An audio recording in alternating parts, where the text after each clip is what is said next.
your blog post about wanting to be a pen tester and red teamer. So one of the things that you said in the post was understand why you want to do this. If you're coming into this industry, why are you trying to do it? And one of the things you said was, if it's to hack your ex's Instagram or social media, then just stop, right? So Yeah, exactly. It's probably uh, it's probably the number one question you get. Well, there are actually two questions you get when you start telling people that you're a hacker. The first one is always going to be, "Oh, if you're a hacker, why don't you just hack a bank?" Yeah, I'm like, yeah. If it was that easy, I wouldn't really want to like have my money in the bank. I mean, yeah, I would probably keep my money at home yeah, under my mattress or yeah, something. So yeah, that's probably the number one question you get asked. The second question is actually for people that want to become a hacker as well, and they're like, "Oh, how do I become a hacker?" And to be honest, that's a really tough question to answer because the road is different for everyone. There hasn't been a single instance, and I've talked to a lot of people because I am a SANS instructor, so I tend to have conversations with people all over the world, and I still have yet to find an exactly similar road to pen testing. Everyone comes from different backgrounds. Everyone has different resources at their disposal. I actually recall a story of a bug bounty hunter that started hunting bounties on his freaking mobile phone. Like he did bounty programs on his mobile phone because he couldn't afford a laptop. So at first he was bug bounty hunting on his phone. He managed to get a few bugs. I don't know how he did it, to be honest, because that's like playing live in extreme modes. But he managed to get a few bugs, and he did get enough funds together to then finally get a laptop and get a better setup. But I just want to illustrate. Some people come from countries which unfortunately are not as developed as Europe or as the US. So internet speed could be a problem. Internet connection even could be a problem.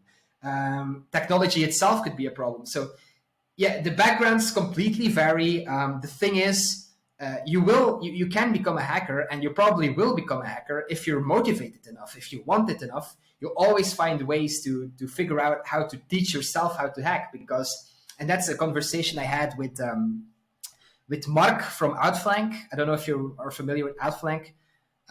Mark, he's Dutch as well, so he's pretty close by. We're good friends as well, and we talked about that as well. And he was like, "Yeah, when I started, because Mark is a few years older than me, when I started, I didn't have YouTube, I didn't have Hack the Box, I didn't have TryHackMe. The only thing I have was like a manual of like 5,000 pages.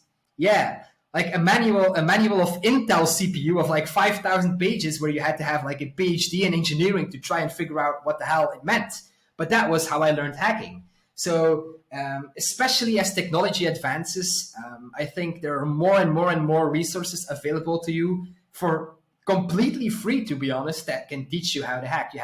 I know I'm a SANS instructor, but I still like to promote other security practitioners as well, the Cyber Mentor, for example, provides excellent content on YouTube for free. Also has a certification that doesn't cost you a shit ton of money. You have Rastamaus with £0 security. If you want to start becoming a red teamer, he has a course as well.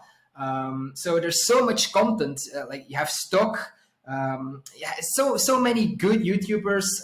John Hammond, for example. So many prolific people who are explaining things in a very profound and understandable way, even if you don't have experience. By just watching these people do what they do, you will tend to pick up a few things, and you will start getting the ball rolling and getting into the field of pen testing.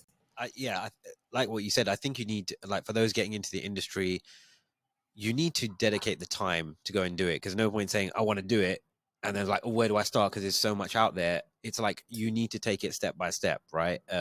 It's a journey, and in this industry, compared to like many others, I would say accounting, like you get your degree, you're done, you never study again. In this industry, technology is always changing. You need to keep up to date, right? And it becomes part of being in the industry to continuously learn. I mean, I looked at your portfolio, mate. You got so many certs as well, and you're just getting them out every year. I've seen you done all the pro labs Yeah, in that's true. in Hack the Box. Yeah, correct. When you tend to when you tend to do a lot of operating, and you tend to do a lot of internal pen tests, you kind of miss that stuff, right? So if I'm on a holiday or something, and I have nothing to do, I finally have a rare moment of downtime. I just pick up some stuff and I start tinkering with it. You know, I mean, yeah, yeah. It's not just going back to basics, but usually there are some brain teasers in there as well. So it keeps the mind sharp, and that's what you need, right? You need to continuously challenge yourself to overcome obstacles, to learn new skills, because in the end, you're only as good as what's in here, right? So yeah.